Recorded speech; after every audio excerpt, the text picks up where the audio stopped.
اور اگر آپ یعنی غفلت سے نکلنا چاہتے ہیں تو پہلے آپ کو سوچنا ہوگا اپنے بارے میں، اپنی حقیقت کے بارے میں، اور پھر آپ کو یقین کرنا ہوگا جزائے اعمال پر کہ میرے ہر عمل کا ایک نتیجہ ہوگا، اس کا جزوی طور پر مجھے دنیا میں وہ ملے گا نتیجہ، اور آخرت میں تو مکمل حساب کتاب ہوگا۔ یہ اگر آپ کو یقین حاصل نہ ہو تو پھر یہ زندگی میں دین اسلام کی آپ کو کوئی ضرورت نہیں محسوس کریں گے۔ اعوذ باللہ من الشیطان الرجیم، بسم اللہ الرحمن الرحیم۔ اللہم صلی علی سیدنا محمد معدن الجود والکرم وآلہ وسلم۔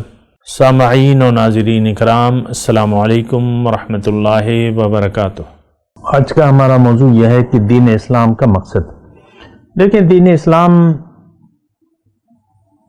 جیسے کہ میں نے گزشتہ نشست میں آپ کو کہا کہ ہمیں دین اسلام اول تو سمجھ نہیں ہے دین کی، واضح بات یہ ہے۔ دین کو ہم نے محدود کر لیا ہے، نماز روزہ، کلمہ نماز روزہ زکوٰۃ حج۔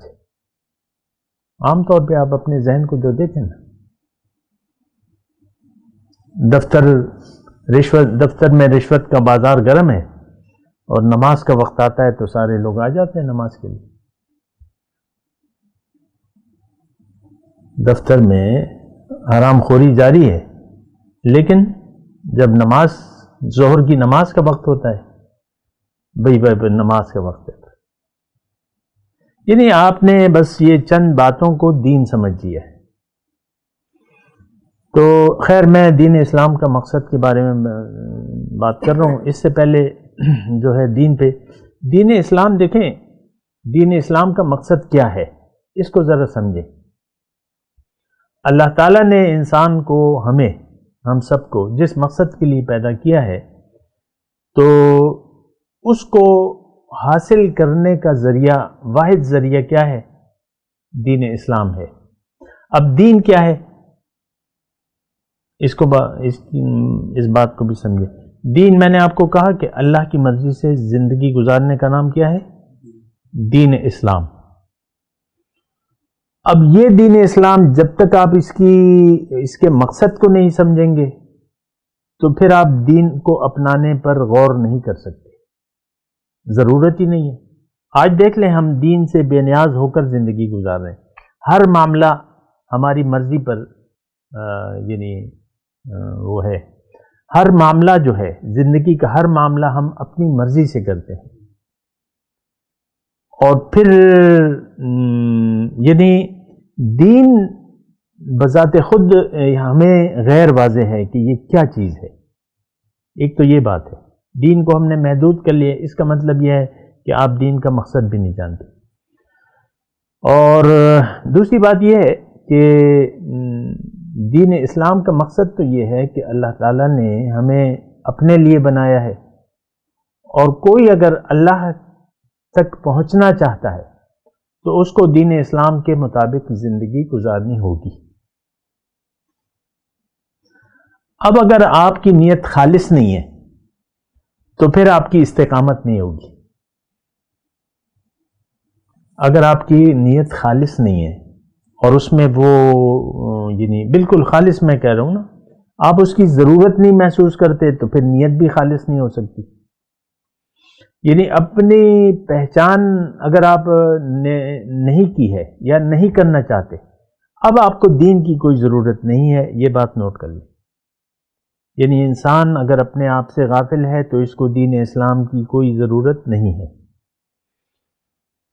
اور اگر آپ یعنی غفلت سے نکلنا چاہتے ہیں تو پہلے آپ کو سوچنا ہوگا اپنے بارے میں، اپنی حقیقت کے بارے میں، اور پھر آپ کو یقین کرنا ہوگا جزائے اعمال پر کہ میرے ہر عمل کا ایک نتیجہ ہوگا، اس کا جزوی طور پر مجھے دنیا میں وہ ملے گا نتیجہ، اور آخرت میں تو مکمل حساب کتاب ہوگا۔ یہ اگر آپ کو یقین حاصل نہ ہو تو پھر یہ زندگی میں دین اسلام کی آپ کو کوئی ضرورت نہیں محسوس کریں گے۔ اگر آپ اپنے آپ کو نہیں پہچانتے، اپنے اوپر اگر آپ کا یقین نہیں ہے، اور اپنے مقصد حیات پر یقین نہیں ہے، اور آپ کا یقین ہو گیا دنیا پر، تو پھر آپ کا رخ ہو جائے گا دنیا کی طرف، پھر آپ دنیا کے لیے زندگی گزاریں گے۔ جبکہ مومن کی شان کیا ہے؟ وہ اپنے زبان حال سے کہتا ہے کہ ان صلاتی و نسکی و محیایا و مماتی للہ رب العالمین، بھئی میرا تو ساری زندگی کے سارے کام اور میری ساری قربانیاں، میری زندگی اور میری موت اللہ کے لیے ہے، جو کہ رب العالمین ہے، اس کا کوئی شریک نہیں۔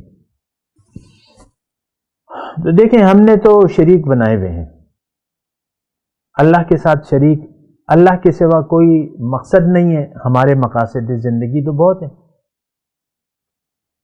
ہماری پریشانیاں تو بہت ہیں، یہ بھی کرنا ہے، وہ بھی کرنا ہے، یہ کرنا ہے، وہ کرنا ہے۔ آپ دیکھ لیں موت کے لیے کوئی تیار نہیں ہے اس وقت، ابھی تو بڑے کام پڑے ہیں، یہ ہے وہ ہے نا، فکر ہوتی ہے۔ باپ اگر جلدی بیماری آ جائے نا کوئی، تو وہ پھر نصیحتیں کرنے لگتا ہے اور وصیتیں کرنے لگتا ہے، بیوی کو وصیت کرتا ہے، دیکھو اس کا بھائی اگر ہے، بھائی جی میں تو جا رہا ہوں، یہ ذرا خیال رکھنا۔ موت کے وقت بھی پریشانی دنیا کی اس سے ختم نہیں ہوتی۔ یعنی مثال کے طور پہ کسی کو ہوائی گولی لگ گئی یا کوئی بیماری ہو گئی، یا آج کل تو ہے نا بیماریاں، وینٹیلیٹر پہ کوئی چلا گیا اور تھوڑی دیر کے لیے ہوش آیا تو وہ کہے گا کہ یار میں نے آپ کو بتایا تھا نا، وہ کراچی میں ایک ہوائی جہاز گرا تھا، تو وہاں ایک بینک کا سربراہ بچ گیا تھا، باقی سارے لوگ مر گئے۔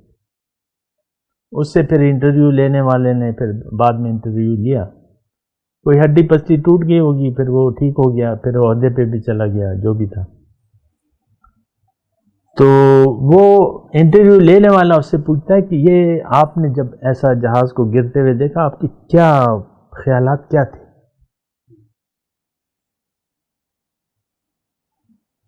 کیا مطلب آپ کی وہ سوچ کیا تھی؟ کیا کہتا ہے، اور تو کوئی سوچ نہیں تھی، بس میں نے اپنی ماں کا انشورنس کا کلیم نہیں جمع کرایا تھا، مجھے اس کی فکر تھی کہ میں تو اب مر رہا ہوں، میری موت کے بعد دیکھو اس کو انشورنس کے پیسے نہیں ملیں گے، یہ ایک فکر تھی۔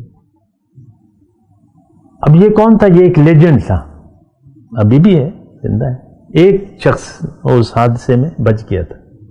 یہ ہماری سوچ سب کی ہے۔ ایک مزدور کار ہے، ایک ریڑھی والا ہے، چاہے وزیر اعظم ہے، چاہے صدر ہے، چاہے آرمی چیف ہے، چاہے یہ ہم سب کی سوچ ہے، چاہے وہ سعودی عرب کا جو بادشاہ ہے، ہم سب کی سوچ بس ایک ہے، دنیا۔ بات کہانی یہاں ختم ہو جاتی ہے، اور کوئی سوچ تو نہیں ہے۔ آپ دیکھ لیں بس ایک دائرے تک ہم محدود ہیں، اور ہم نے اپنے آپ کو محدود کر لیا ہے ظاہر تک۔ اب ہمیں دین، آج کے مسلمان نے دین کو چھوڑ دیا ہے، بلکہ اگر میں زیادہ سمجھنے والی بات کروں تو آج ہم نے قرآن کو چھوڑ دیا ہے۔ قرآن فہمی کا کوئی ہمیں جستجو اور کوئی خیال نہیں ہے۔ قرآن بطور ہدایت ہم نے چھوڑ دی ہے۔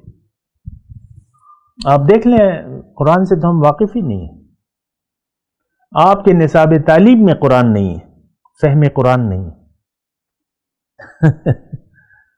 یہ کس نے بنایا؟ یہ لیجنڈ نے۔ نصاب کون بناتے ہیں؟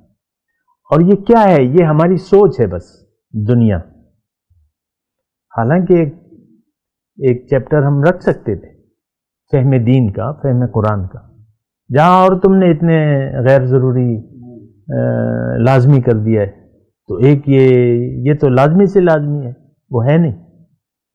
بچے پڑھ لکھ جاتے ہیں اور پروفیسر بن جاتے ہیں، لیکن پروفیسروں کو دین کی سمجھ نہیں ہے۔ بہت سے پروفیسر گمراہی پھیلا رہے ہیں، میں نام نہیں لیتا۔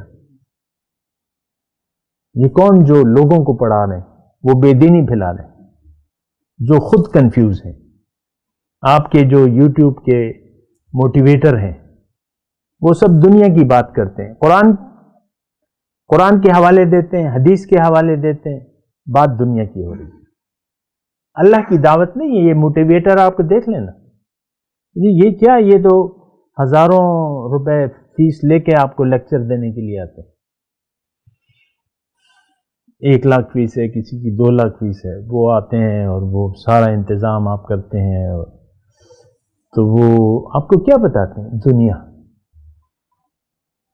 کوئی ایک مجھے بتا دیں آپ کہ جو آپ کو اللہ کی دعوت دے، اللہ کا راستہ بتا، خالص. ایسا نہیں ہے. اور پھر لوگ ان کے ساتھ تصویریں بھی کھنچواتے ہیں.